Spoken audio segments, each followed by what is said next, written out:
안녕하세요. 이학규 목사입니다. 이스라엘이 자유를 얻었습니다. 하지만 기대와는 달랐습니다. 물이 부족해 원망했습니다. 그리고 또 다른 문제가 생깁니다. 출애굽기 16장 1절에서 12절입니다. 둘째 달 15일, 첫째 달 14일에 출애굽했으니 한 달이 지났습니다. 구원과 자유를 얻은 한 달. 그들은 젖과 꿀이 흐르는 땅이 아닌 낮에는 너무나 덥고 밤에는 너무나 추운 광야를 걷고 있습니다.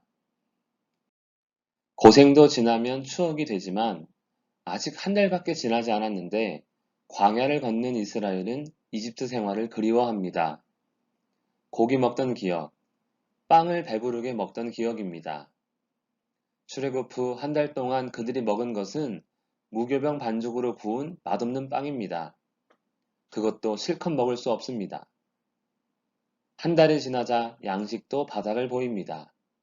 그러니 애굽의 고통은 기억나지 않고 좋았던 것만 기억합니다. 노예로 살았던 이스라엘이 좋았으면 얼마나 좋았겠습니까? 그럼에도 이집트를 그리워하며 차라리 죽는 것이 좋았을 것이라며 원망하는 것은 광야에서의 한 달이 너무나 힘들다는 의미입니다. 전혀 생각하지도 못한 구원과 자유입니다.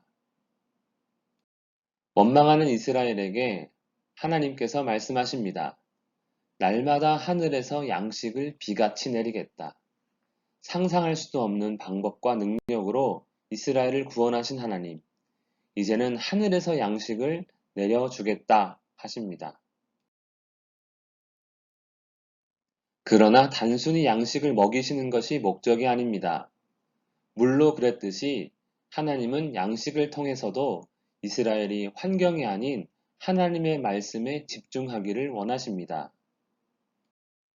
이스라엘을 시험할 하나님의 율법은 날마다 그날그날 필요한 일용할 양식을 줍고 안식일 전날인 여섯째 날에는 이틀치 양식을 줍는 일입니다. 원망하는 이스라엘에게 하나님은 저녁이 되고 아침이 되면 하나님의 영광을 보게 될 것이라고 말씀합니다.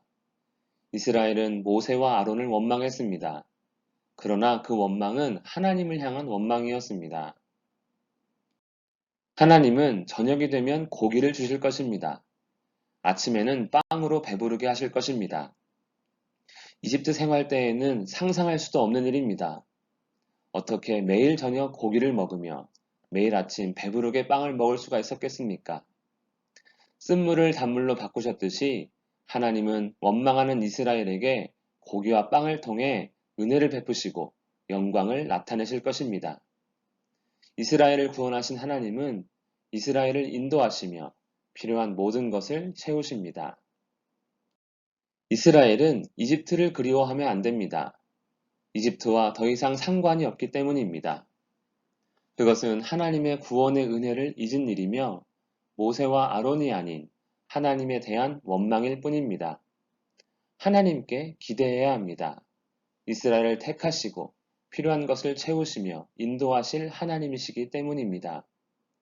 예수 그리스도의 은혜로 구원을 받은 우리도 세상이 아닌 하나님께 기대해야 합니다. 기도하겠습니다. 살아계신 하나님 아버지, 날마다 필요한 것들로 인해 세상을 바라보지 않게 하옵소서. 하나님께서 채우시며 하나님께서 돌보시며 하나님께서 인도하심을 기대하게 하옵소서. 예수님의 이름으로 기도합니다. 아멘.